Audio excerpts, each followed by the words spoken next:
Ako na. Oh, Drake, Alexis, naparinto kayo. Nandyan ko ba si Santi? Oh, hindi to. Halika kayo, pasok. Magandang umaga po. Magandang mga po. Kain kayo. Tapos na po kami kumain. May live band po kasi mamaya sa barangay. Ayahin ko sana namin si Santi. Pass mo na guys. Madami kasi yung gagawin ngayon eh. Next time na lang. Ganun ba? Sige. Sige, alis na lang kami. Salamat. Bye! Ingat kayo. Alam mo, Drake, napapansin ko, hindi na masyadong sumasama sa atin si Santi. Kasi parang mas nawiwili na kasi siya sa kita. Oo nga, pero minsan nakakamiss din yung banding natin dati. Nak, sabi mo nga pala sa akin na may mga kaibigan kang foreigner. Opo. Nakakatuwa nga po sila dahil marami akong nalalaman at tutunan sa kanilang mga kultura. Ayos lang naman na makipagkaibigan sa mga dayuhan. Basta huwag niyong kakalimutan ang inyong pinanggalingan. Oo naman po. Hindi ko pinakalimutan ang ating kultura at ating tradisyon. Ikaw, Santi, napapansin kong na-addict ka na sa K-pop na yan, ha? Palagi ka na nagpupuyat, kakanood ng mga ganyan. Tamad ka na rin, hindi ka na tumutulong sa mga gawaing bahay. At ano yung sinusuot mo? Ang init-init, balat na balat ka? Ano, nakatira ka sa bansang may snow? Wala ka nang pakialam dun, ma. Diyan kayo magaling eh. Ang hilig niyong mangialam. Hala kayo dyan. Kumain ko na. Pinagsasabihan na, akala mo naman, aping-api. At saan ka na naman pupunta? Hayaan mo na. Nagtatanong lang naman. Sa kaibigan ko, Maki Krusty. Ma, pwede rin po ba akong umalis? Gagawa lang kami ng thesis ni Alejandra at ni Samantha. Yung foreigners po. Sige anak, basta't mag-iingat ka. You know ba? May concert dito sa Pinas Christian. Yes, B! Pero bad mood pa rin ako. Oh, why? Naman. Pinagalitan kasi ako ni Mama. Upo muna tayo, pagkwento natin. You know what? Ang sipid mo na natin ngayon. Paano tayo makakuha ng ticket? Dali! Yes, Okay tama ka na. dyan. Papareserve tayo. Eto ba? Ito. Yes! Hola amigo, here!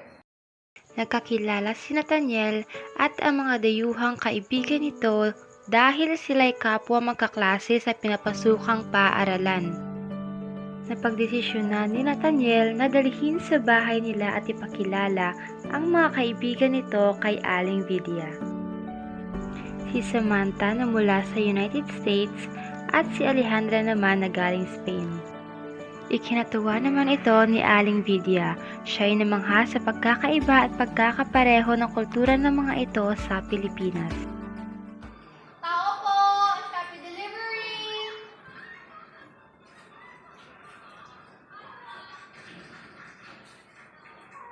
Parcel po, parcel delivery. Saan ko lang po, ma'am.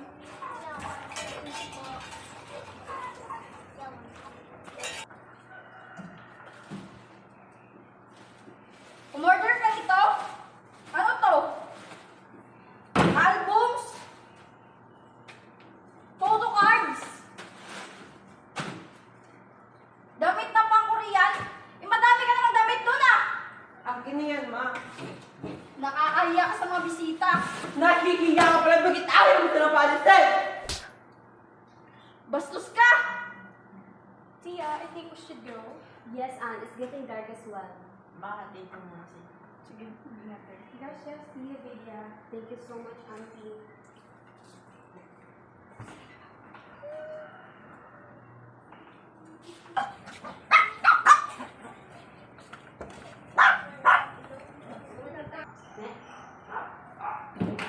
Opo, andyan ka na pala. Oh, buti naman at lumabas ka na. Ngayon, sabihin mo sa tatay mo anong pinanggagawa mo. Bakit? Anong meron? Tanong mo sa maluhong anak mo na yan. Bakit, Santi? Anong problema? Nakikita mo yan, order niya yan. Mahigit 10,000 lahat na yan. Ano? Nako, pagsabihan mo yan. Santino naman? Saan mo ito gagamitin? Ano tong mga damit na to? Uso ngayon yan, Pa. Hindi ka naman ganyan dati, anak ah. Parang nakalimutan mo na Pilipino ka? Dahil dito ba? Papa! Dahil dito ba? Ha? Hindi naman kita anak ah. Hindi naman kita kinontra sa hilig mo sa kultura ng ibang bansa.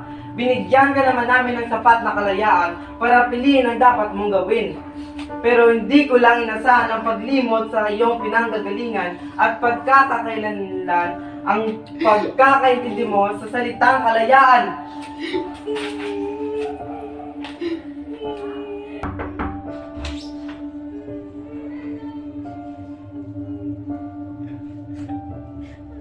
Na, wag mo sanang mamasamain kapag pinagsasabihan ka namin ng papa mo. Minsan kasi, ang sobra, masama rin. Sorry po, ma. Sorry dahil Matapos na nangyari, ay napagtatunan ni Santi ang kanyang mga nagawang pagkakamali at napagdesisyon ng itama ang mga ito. Buhat nun ay natutunan na ni Santi na mas mahalin ang sarili niyang kultura, ang kultura ng mga Pilipino. Bumalik na rin ang samahan nila ng kanyang mga kaibigan na sina Drake at Alexis. At ito rin ay naging tulay ng mas matatag na samahan ng kanilang pamilya.